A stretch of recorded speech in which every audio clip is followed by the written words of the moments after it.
Hello बच्चों, अब हम करेंगे theorem 6.1 and theorem goes like this: if two lines intersect each other then vertically opposite angles are equal.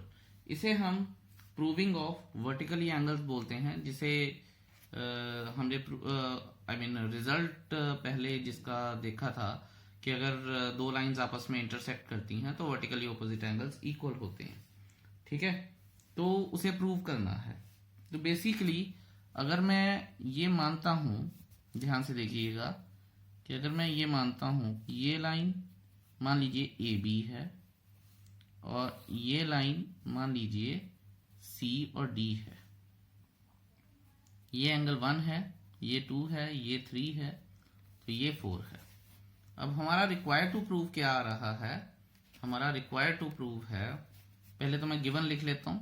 Theorems का rule होता है given let A B and C D be two lines intersect each other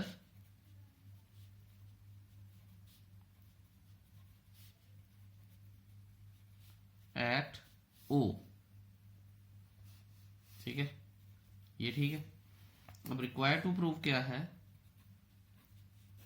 कि angle 1 is equal to angle 3 and angle 2 is equal to angle 4। ये मेरा require to prove है। अच्छा sorry. और अब हमारा प्रूफ आएगा।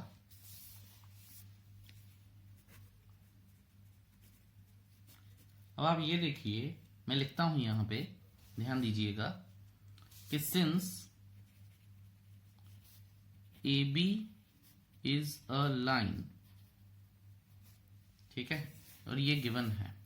मैं आपको एक बात बता दूं, बहुत ही ज्यादा जरूरी है कि जब तक हम ज्योमेट्री में रीजन नहीं देंगे, ठीक है, वो स्टेप वैलिड ही नहीं होता। या तो कंटिन्यूटी में स्टेप होना चाहिए या फिर उसका रीजन होना चाहिए। अगर इन दोनों के अलावा तीसरी कोई चीज आ जाती है तो वो स्टेप गलत माना जाएगा। जैसे ये देखिए, मैंने स्टेप लिखा, उसका रीजन लिखा, ठीक है। Since A B is a line, अगर ए बी एक लाइन है जो कि यहां पे है, तो angle 1 plus angle 2 is equal to angle 1 plus angle 2 180 degree. क्यों भला? क्योंकि because it's a linear pair, NEAR pair, ठीक है। Similarly CD is a line, ठीक है। अगले पेज पर चलते हैं। देयरफॉर एंगल ये देखिए, मैं आपको दिखा देता हूं, क्योंकि CD एक लाइन है तो हमने 1 2 लिया था, अब 2 और 3 लेंगे, ठीक है। कॉमन एंगल जरूर लेना है, कहने का मतलब ये है। Therefore angle 2 plus angle 3 is equal to 180 degree. दोबारा से सेम रीजन, लीनियर पेयर। ये हो गया जी हमारे पास। ओके, अब हमने क्या करना है, इसको मैं इक्वेशन 2 दे लूंगा और उसको मैं इक्वेशन 1 दे लूंगा। क्योंकि दोनों 180 डिग्री के इक्वल हैं, इसलिए मैं ऐसा भी लिख सकता हूं, from 1 and 2 angle 1 plus angle 2 is equal to angle 2 plus angle 3। अगर मैं एंगल 2 इधर लेके जाऊंगा तो ये माइनस हो जाएगा, यानी कट गया, तो angle 1 is equal to angle 3।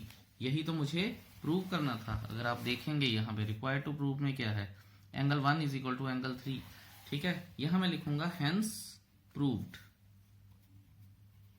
ठीक है। और ये मेरे पास 1 आया है। अब ध्यान दीजिएगा कि बार बार हमें प्रूव नहीं करना होता है। सिमिलरली मैं लिखूंगा यहां पे, similarly angle 2 is equal to angle 4, ठीक है। और ये प्रूव हो गया। Hence it is prove that, तो जब भी हम थ्योरम प्रूव करते हैं ये जरूर लिखना होता है जो मैं लिख रहा हूं, hence it is proved that, और उसके बाद थ्योरम की जो भी स्टेटमेंट होती है, if two lines intersect each other then vertically opposite angles are equal.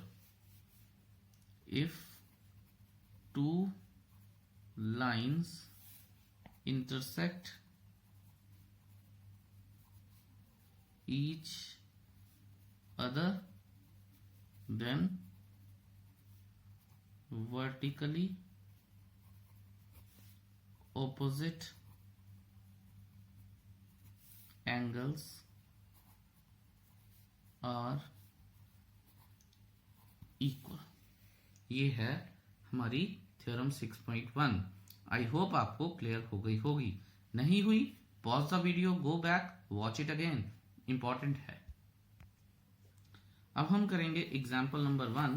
Please उसकी स्टेटमेंट ध्यान से पढ़ लीजिए ताकि आपको कोई भी दिक्कत ना हो। एग्जाम्पल 1 में उन्होंने बोला है, एक फिगर 6.9 में उन्होंने बोला P Q and R S intersect each other at O. तो कुछ इस तरह से है, ये P और Q है और ये R और S है, दोनों इंटरसेक्ट करते हैं किस पे, O पे। ठीक है। इफ एंगल POR, अब मैं गिवन लिख लूंगा,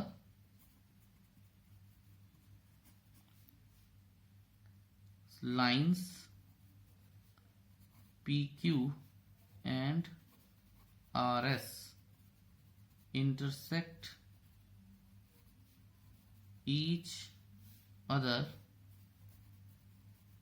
at point O। ठीक है।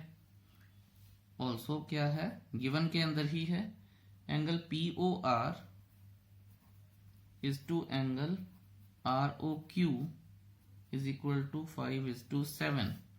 रिक्वायर्ड टू फाइंड क्या है, पहले रिक्वायर्ड टू प्रूव था, अब रिक्वायर्ड टू फाइंड है ऑल द एंगल्स, यानी मेजर हमें ढूंढना है ऑल द एंगल्स का। अब मैं प्रूव करता हूं। ठीक है।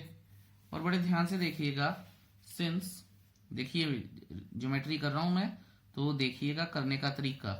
POR is equal to ROQ is equal to 5:7, साथ ही में मैंने रीजन चिपका दिया। अब यहां लिखूंगा मैं, let angle POR is equal to 5x, क्योंकि रेशो है उसे अलग अलग में तोड़ना हो तो साथ में वेरिएबल लगाना पड़ता है। Angle ROQ is equal to 7x। अब हम फिगर में देखते हैं POR और ROQ कहाँ पे हैं। POR ROQ, अगर PQ की बात करूं तो ये लीनियर पेयर बन सकता है। तो यहां मैं लिखूंगा कि since PQ is a line, therefore angle POR plus ROQ is equal to 180 degree. साथ में ही मैं रीजन दे दूंगा, लीनियर पेयर। ठीक है, ये लीनियर पेयर मेरा रीजन हो गया। अब POR क्या है, 5x plus 7x is equal to 180। ये ऊपर वाले स्टेप ने इसको इंप्लाई किया है, मतलब कंटिन्यूटी में चल रहा है। ठीक है, 12x इज इक्वल टू 180 और x is equal to 180 upon 12 is equal to 15। Right. So I really don't think कि इसमें कोई इशू है। अब यहां पे मैं लिखूंगा कि एंगल POR क्या था, 5x, 5 into 15 is equal to 75 degree. और POR देखिएगा एक बात ध्यान से, POR के ओपोजिट, वर्टिकली ओपोजिट कौन सा है, SOQ। तो मैं यहां लिख दूंगा is equal to angle SOQ, और मैं यहां रीजन दूंगा वर्टिकली ओपोजिट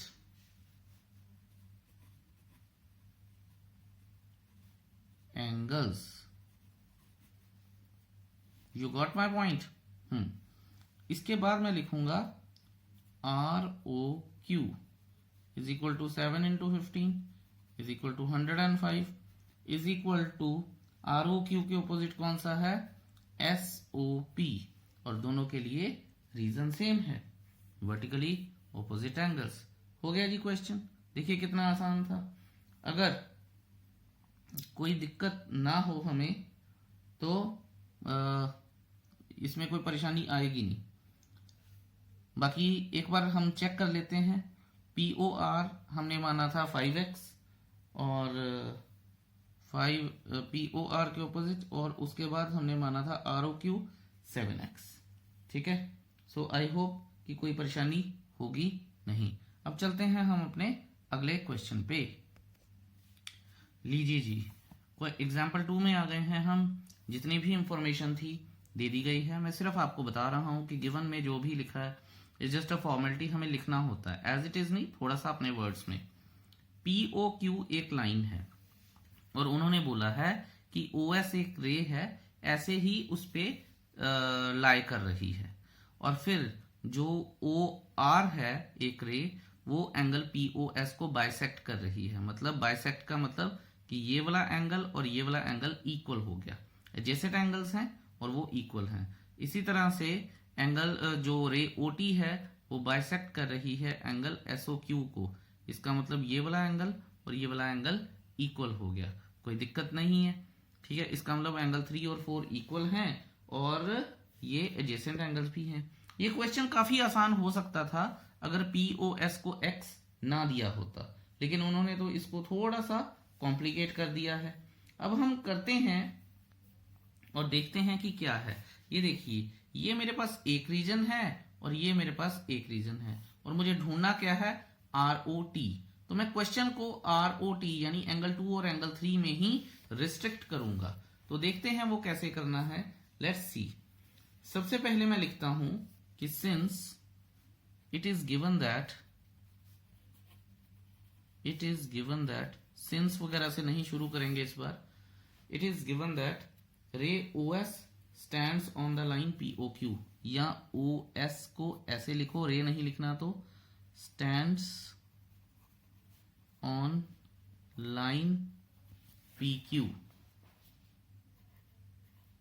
ये लीजिए, ये उस लाइन पे खड़ी है, तो PQ लिख दीजिए, POQ लिख दीजिए, सब सेम है। उसके बाद आप ये देखिएगा और बड़े ध्यान से देखिएगा, देयरफॉर यहां से POS plus SOQ is equal to 180 degree, और रीजन जरूर बताइएगा। POS plus angle SOQ is equal to 180 degree. Why? Because they are linear pair.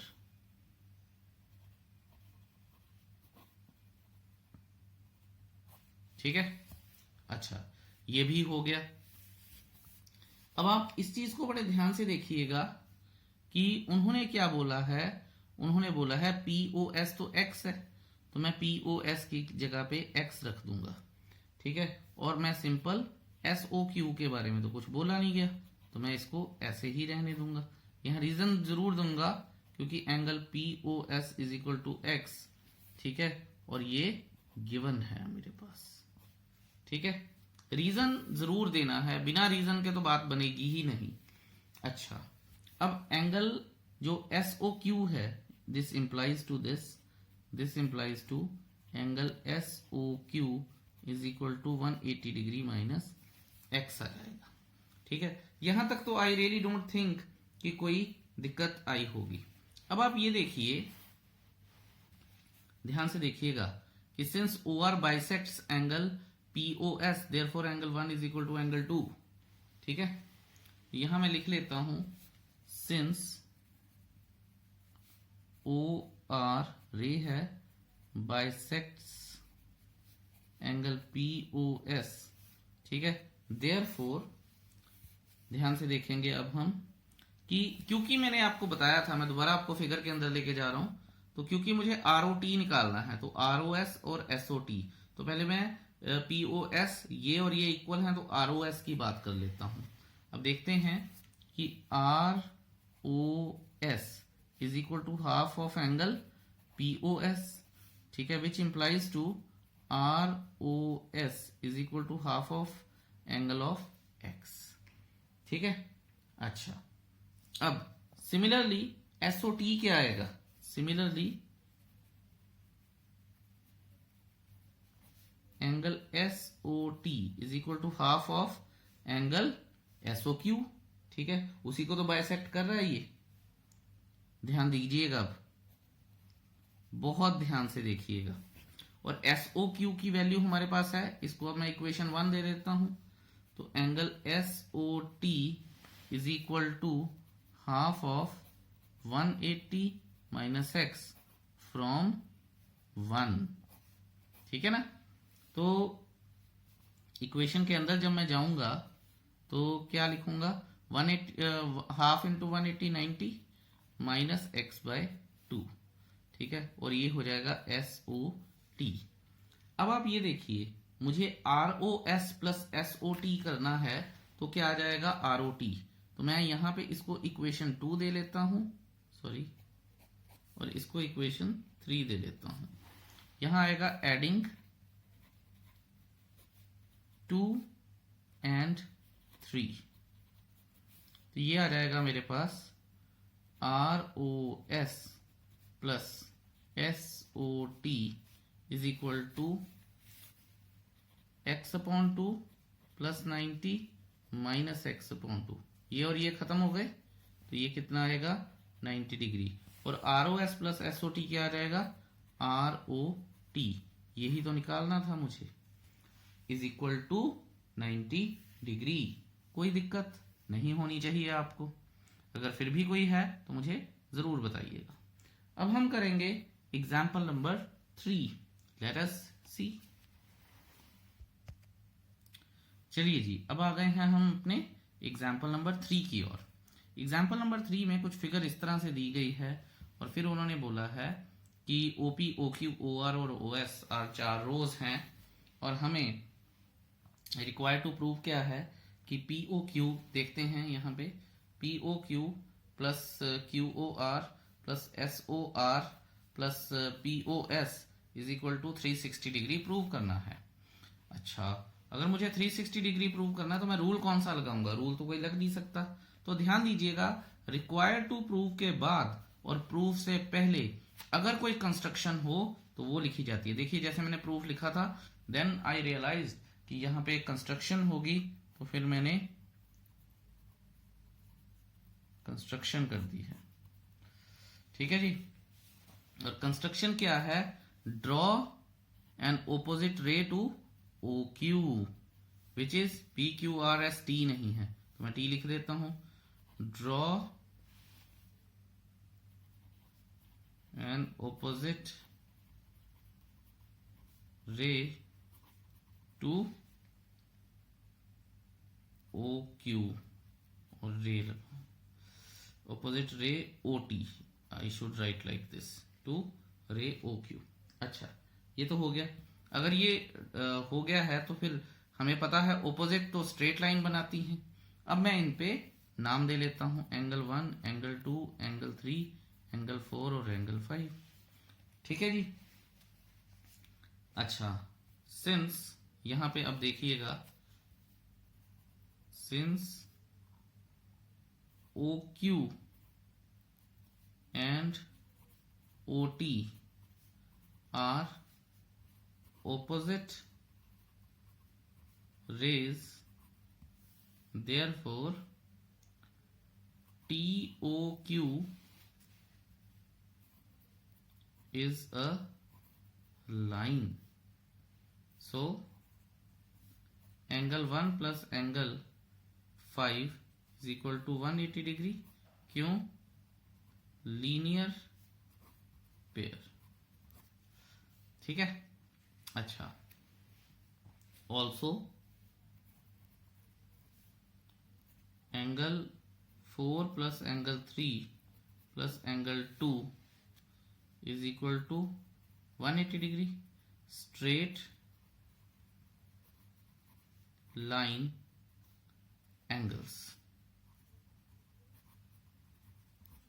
ठीक है। सो अगर ये 1 है, ये 2 है, ध्यान दीजिएगा आप, एडिंग 1 एंड 2, तो बिल्कुल इनको ऑर्डर में मैं ऐड करूंगा। ठीक है, angle 1 plus angle 5 plus angle 4 plus angle 3 plus angle 2 is equal to 180 plus 180। अब आप ये देखिए एंगल 5 और एंगल 4 कौन सा है, देखिएंगे ध्यान से। एंगल 5 और एंगल 4 POS है, बाकी सारे एंगल 1 जैसे POQ है, एंगल 2 QOR है, ROS है, और ये POS लिखूंगा मैं।